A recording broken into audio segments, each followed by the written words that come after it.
On est arrivé à Mérida hier. 2 heures de vol de Mexico à Mérida.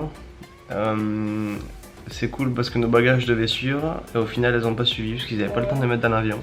On se retrouve ici avec notre petit sac à dos. On n'a pas d'affaires, on n'a rien. Il pleut de fou. Oh putain. On voit pas, mais genre on dort chez la pote de Solène. Et sa mère elle nous a dit qu'il pleuvait jamais ici. Et que c'est la première fois depuis je sais pas combien de temps qu'il pleut. Du coup on a vraiment pas de chance. Et du coup je pense qu'aujourd'hui on va pas faire grand chose. Bonne nouvelle, après avoir attendu 1h30 à l'aéroport ce matin, s'être fait refouler en nous disant que ça arriverait à 2h. Il est actuellement 17h42 et les valises viennent d'arriver par taxi. Enfin nos sacs, enfin. Donc c'est cool parce que je pensais vraiment qu'on ne les verrait plus. Enfin là ça commence à aller un peu mieux.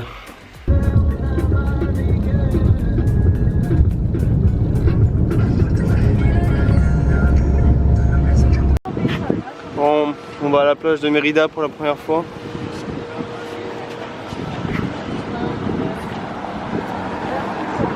Ça vaut clairement pas Mazunte, hein.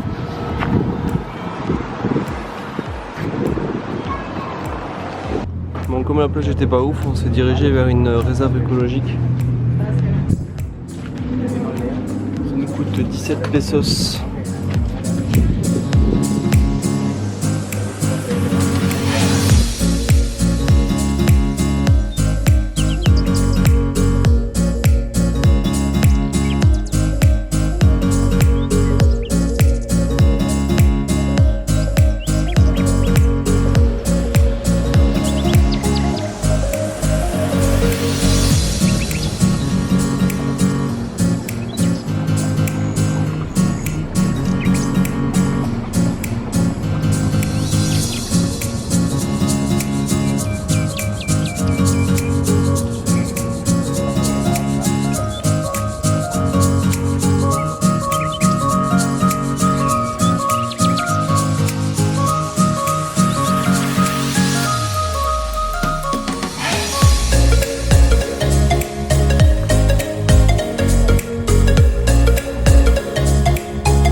C'est cool, il y a le bateau qu'on a pris tout à l'heure, il nous dépose en fait dans une espèce de marécage.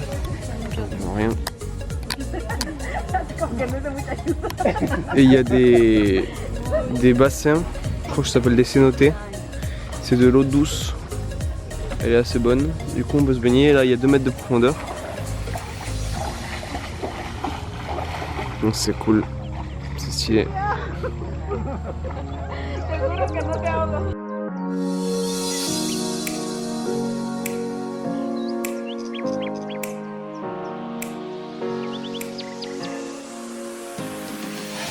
Dans ce bar c'est un truc de fou, on est venu pour prendre 4 cocktails et ça fait la 3e fois qu'ils nous apportent à manger et c'est compris dans le prix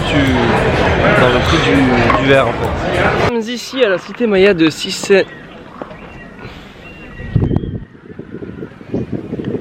Chichén Itzá qui a été classée au patrimoine mondial de l'UNESCO, classée 7e merveille du monde en 2007 je crois. La particularité de cette cité maya, c'est que ils se sont implantés ici. La particularité de cet endroit, c'est qu'il y a 5 puits naturels appelés cénotes. C'est à peu près ce qu'on a vu hier, mais en plus gros et en plus profond. Donc je sais pas si on va aller les voir après, mais normalement demain on est censé aller se baigner là-bas.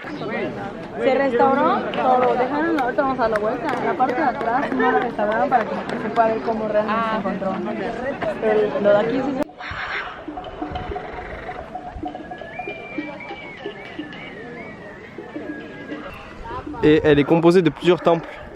Donc on a le principal là-bas, on en a un là, on a des petits temples là et là-bas qu'on voit pas. Et après il y a ce sorte de colonne. Sorte de colonne, je sais pas ce que c'est encore. C'est ça les cénotes dont je parlais. Donc, on voit bien que c'est énorme, tout le cercle. Et donc c'était très prisé parce qu'ici c'est une région où il n'y a pas d'eau. Donc c'était un gros avantage d'avoir ces puits, ces puits à portée de main, quoi. Voilà, notre journée se termine sur ce magnifique temple. Il est 19h25 et nous allons manger en abondance comme d'habitude. Et nous allons aller au cénoté maintenant.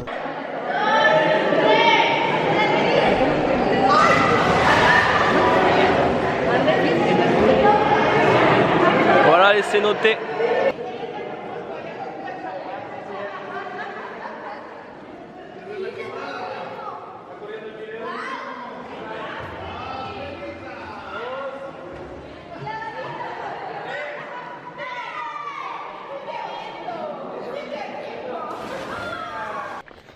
On se dirige vers un cénoté, le troisième. Il est beaucoup moins naturel parce que donc, déjà il y a des escaliers. Là on voit que la roche a été creusée. Normalement il est à ciel ouvert. On va voir ce que ça vaut.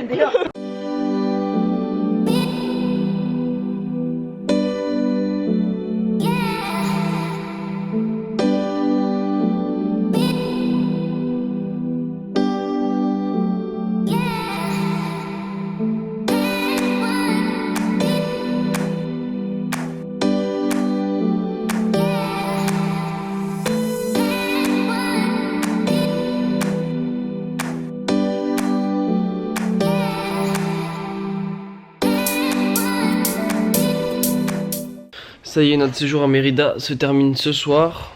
Parce que demain à midi, on prend un bus pendant 6 heures pour aller à Playa del Carmen.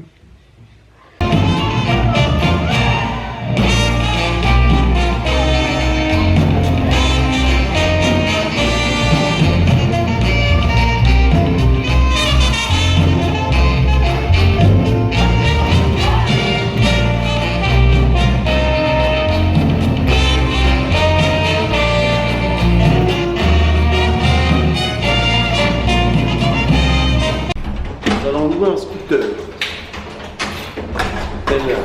de bandits. Nous allons sûrement louer cette belle moto. Une tarde de la conduire. Ah, t'as la moto bleue. Je n'ai pas le permis, mais du coup on peut la conduire.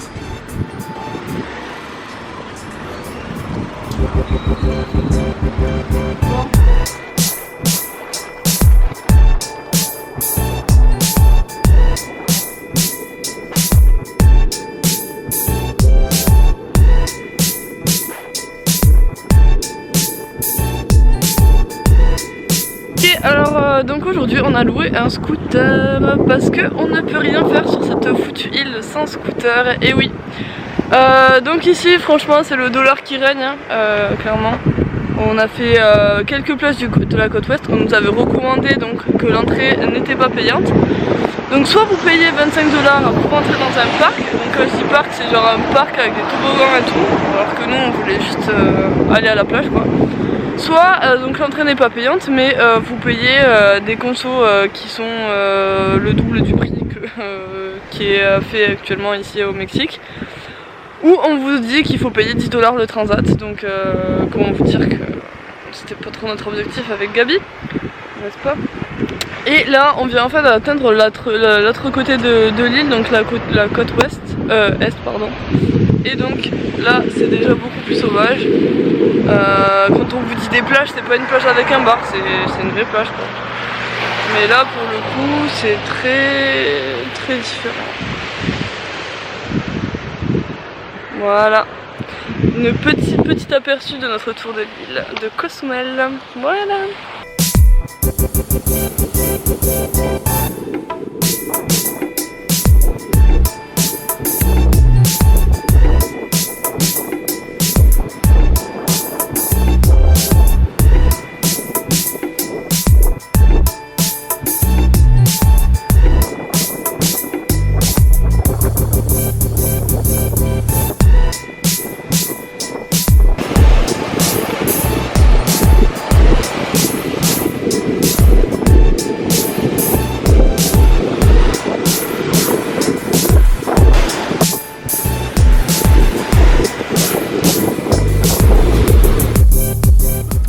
on est parti pour faire du snorkel.